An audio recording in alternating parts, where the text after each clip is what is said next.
I didn't really expect to go and see Cinder Hills today. The original plan was to go more northwest of Flagstaff, Arizona, but there was a bunch of fires that were going on, and then I saw somebody post a photo about Cinder Hills, and I thought it looked cool, so I decided to come here. And now it kind of took me a little bit to figure out where I wanted to camp, because everywhere I drove, it was kind of cool, and then as the sun was setting, the light got prettier, and then I just kept wanting to go and see what was out there. And now I'm camped in a really cool big field, but I'm really exhausted from just kind of filming and romping around and stuff. So I made some everything bagel, avocado, and cream cheese. That's what I'm gonna have for dinner, and then just call it an early night and see where I can go tomorrow. I don't necessarily have a plan for tomorrow just yet. I'll look at that tonight. I think I'm gonna try to find more of an overlook for a camp spot, so we're just gonna have to wait and see if I can find one.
So I was gonna make eggs, bacon, and avocado, but it looks like a storm's about to roll in and starting to rain, so I'm just trying to hurry up and make some oatmeal with some banana, almond milk, and peanut butter. So it ended up not really raining much on me, but I wanted to get out of there to go to my next location, and trying to figure out where to go, I have to drive through the Cinder Hills OHV area. It's been really annoying because it's just whoops the whole way through, so I'm going like 2 miles an hour, or else it's crazy. But this is a nice open area, so I'm gonna get some really cool photos of the Jeep and the trailer with the mountain in the background.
I'm in White Pocket, and it took me a little bit longer to get here, but I'm finally here. And another reason why it took me long to get here was there's this section that goes up kind of closer to White Pocket, and it says, you know, 4x4 recommended, deep sand.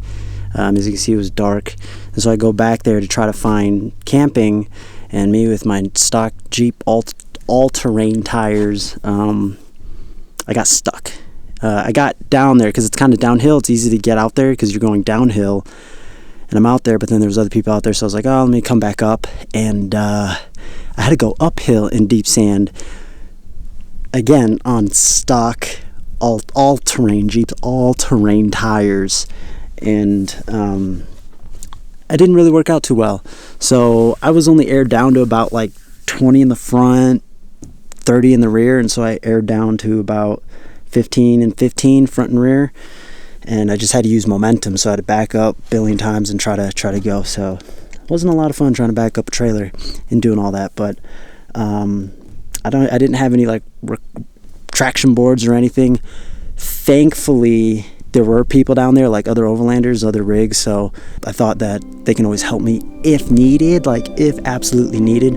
One guy actually did come up and started talking to me because I was just revving it hard, and so I'm gonna call it a night because I'm exhausted, just trying to work, trying to get myself out. And tomorrow we get to see White Pocket, which is,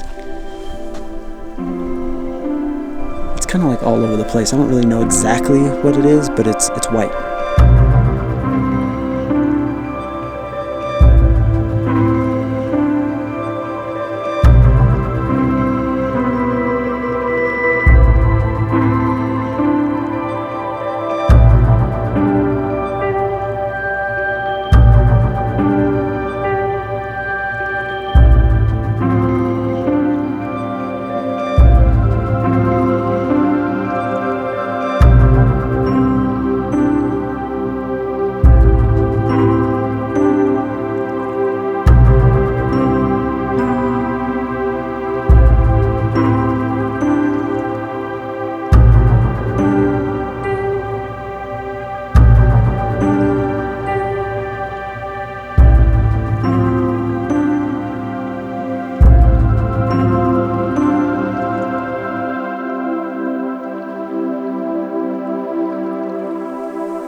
So White Pocket's pretty cool.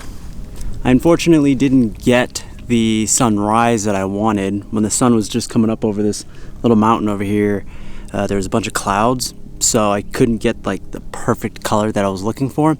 But the sun eventually did come out, and I did get sunset-ish, so I got nice pink in the background. But I know for White Pocket, you definitely want to be here during sunrise or sunset to be able to get the colors that are in the rocks. Now, I don't know what formed these rocks. I don't know the history. I don't know anything. It just kind of showed up, and I thought it was really cool. So yeah, it was very easy pulling the trailer back here. I did go, like I said last night, to an area that went back further, and it says deep sand, and I would not recommend bringing a trailer back there because you got to come uphill on the other way, and it's not very fun trying to come back. I would say you would need an all-wheel drive. A Subaru can get out here, but still it takes a little bit to get out here. So it isn't as accessible as some national parks make it to be. If it does become a national park, they'll probably pave it and make it easier to come out here, which I think will ruin it. But hopefully it just stays the way it is right now and keep it low key as how we're enjoying it. So I also had the thought of staying here for an extra night, but because it's the weekend, I'm sure there's going to be a lot more people coming out here, so I don't want to be out here when a lot of people are out here. It's just kind of an open parking lot next to White Pocket, so I'm not sure where I'm going to head next. I was going to go, there's like a cliff edge that's out here, and just talking to a lot of people, they said you may not want to be pulling the trailer back there. and since I'm alone, I don't want to really risk it. So unfortunately, I'm not going to go to the cliff edge. I could possibly go to the north rim of the Grand Canyon, which technically I'll be filming in Kabob National Park, National Forest. I get a lot of those mixed up. So with me, in case you didn't know, you're not allowed to film in national parks. Nobody's allowed to film in national parks. Just that's the way it is. Or anything that are national monuments by the national parks. Thankfully, this is a national monument by the BLM, the Bureau of Land Management. So I am able to film here. But yeah, I don't know what's next. You're just gonna have to wait and see.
So I am currently on Cottonwood Canyon Road waiting for the sun to come out because it's around sunset time, it's around good sun time, and there's some beautiful flowers, some beautiful scenery, and I would love to put the drone up, but I need the sun in order to kind of create that dynamic contrast, especially with this mountain in the background. With the sun, it helps create just like depth.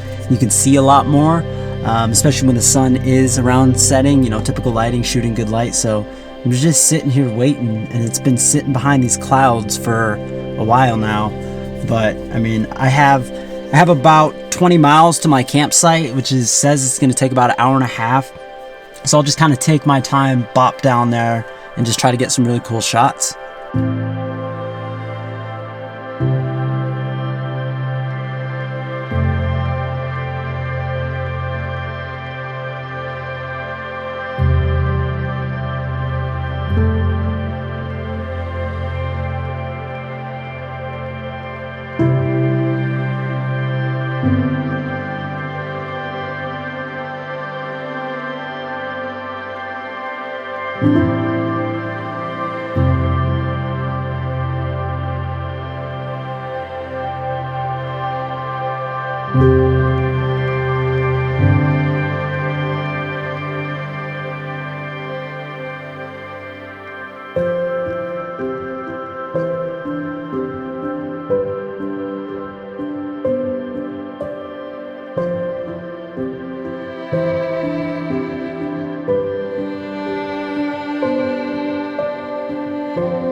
So I was kind of tempted to not even come to this today.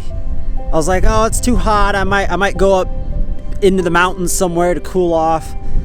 But it ended up being really cool, a lot cooler than I anticipated. And I'm just at the beginning of this canyon road. I didn't expect all the flowers here, which is really cool.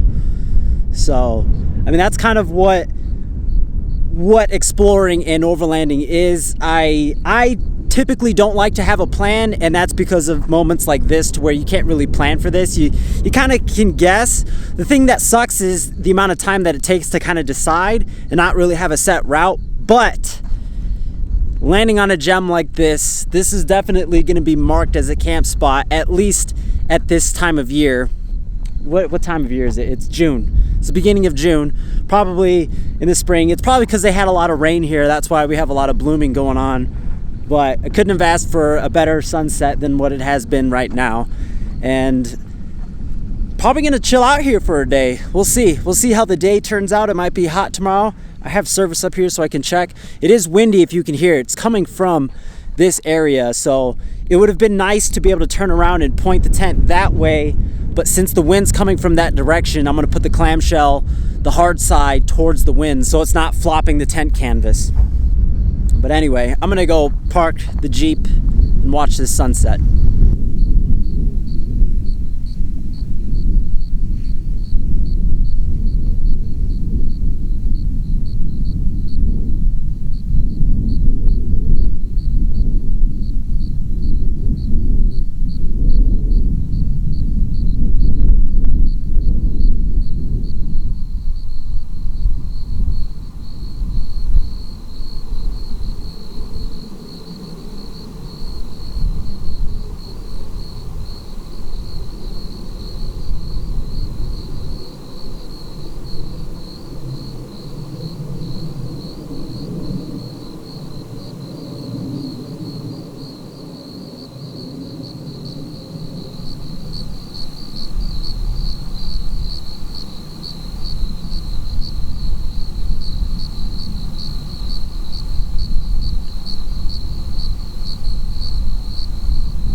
So I'm currently at the end of Cottonwood Canyon Road, right before the state park, heading north. Plan right now is to let the Red Arc system charge the trailer, the AOR Sierra ZR, with solar.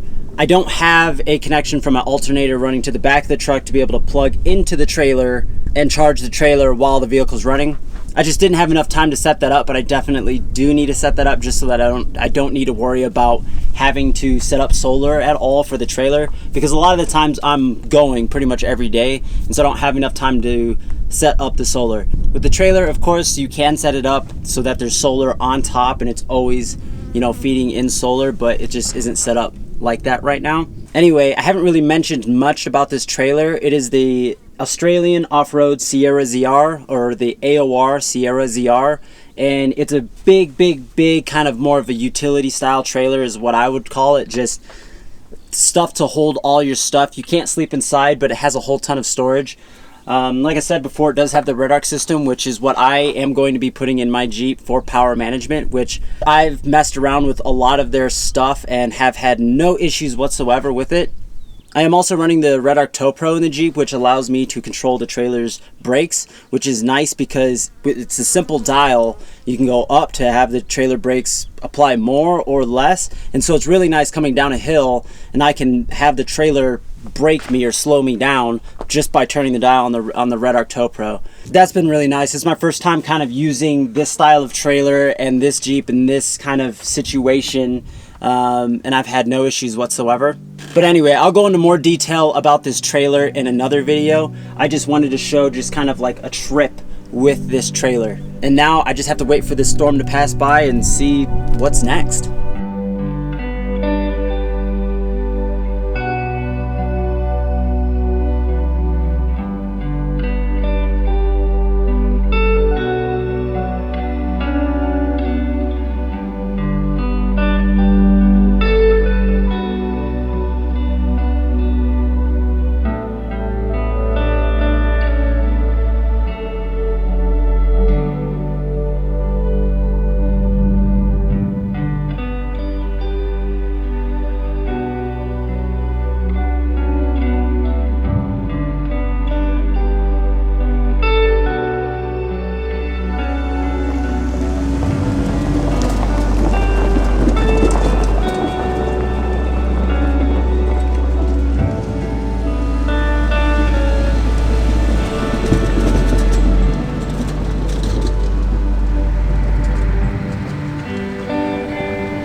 So I was looking at other YouTubers for inspiration on like kind of like the way they film, what scenes they do and all that. And I learned I can't really cook. I mean, I can cook, but these people are like full-on chefs bringing out all their fancy wooden cutting boards and all this stuff out to make an amazing meal. Meanwhile, I'm eating a peanut butter and jelly everything bagel sandwich. I mean, I just bought this brand new Jeep Gladiator, so I have to save money somehow. Dixie National Forest. That's where we are right now. I decided to leave the other place. It's the next day, obviously. Kind of close by. It's actually really close by. Maybe like an hour. Not too bad. It's really cool. I think I like forests more than I do kind of wide open spaces in the desert. But I do like the desert during the winter, of course, because it's warm and not cold. I don't really like the cold. Anyway, the next spot that I'm headed to is... I forgot. Hold on. I was going to go to Powell Point Trail or Powell Point Lookout, and I got stuck. So, yes, I mean, it was all completely my fault. I'm using a Jeep with all-terrain tires that really aren't all-terrain tires, 31s, no lift. There's snow up here, and pulling a trailer. It just wasn't smart for me to do it. And honestly, I didn't really care. I know that's kind of a weird way to put it, but I knew that I can get myself out. I had cell phone service. I'm in Dixie National Forest, so I knew the route that I took up here to where I can find other people to come and help me. It is a stupid thing to do, but it was just snow. I knew if I really had to, I can dig myself out, and which I did. I didn't film any of it because I was more focused on just trying to get myself out. I did put a little bit stuff on Instagram, so if you guys are interested kind of seeing more behind the scenes, you can go ahead and look on Instagram. The idea was to go to Powell Point Trailhead, which I was going to catch sunset with some drone, and then I was going to go to another place, another lookout for sunrise, but that didn't happen. I ended up having to run and hike 3.5 miles to catch the sunrise for Powell Point. Sadly, the sunrise wasn't on the side of where the nice rock formations were, but I think I still got some cool shots. And that's where I'm gonna end this trip. I've spent 6 days with this trailer. I need to head back to Vegas to return it. It's definitely been an amazing trip, a lot of memories, a lot of mistakes made, a lot of things that I've learned. This video has been kind of weird to film. I've been trying to model it after Drew Sims, but his style is definitely different than mine. But I would say the main thing that I did learn is more of the drone work. That's kind of the main thing I was focusing on, was how does he get those crispy drone shots, which I think for the most part I did nail. And the biggest advice that I can give you if you're looking to model that is just lighting. Honestly, like looking at his footage it's so incredible, and it's lighting. He's shooting sunrise, sunset. Of course, it's very slow drone movements, but the main thing was lighting. And that's with anything. You have good light, it's gonna be a good image. And so with that idea, I think I will kind of develop my style over time on my solo trips. I've developed a style with filming other people, and now I'm trying to figure out how to incorporate myself into it. It's hard filming yourself. I might just use my phone for the little vlog bits. I've been trying to make it super cinematic, but I'd rather tell the story. I'd rather show you guys that I'm stuck in the sand like I was earlier, or in the snow, and kind of take you through it. So I just have to figure out a better process than this big camera, because it just doesn't work for those situations, because it's just too big, it's too cumbersome, it's just too much. Anyway, what's next is I have a trip planned in Moab for, I think it's a week. It might be 6 or 7 days. It's not a solo trip, it's with a bunch of other creators as well. And so I'll be vlogging, they'll vlogging. It's just kind of this huge collaborative thing. So stay tuned for that video. It'll be interesting to see that. It's definitely going to be different than this solo trip, because of course it was all on me.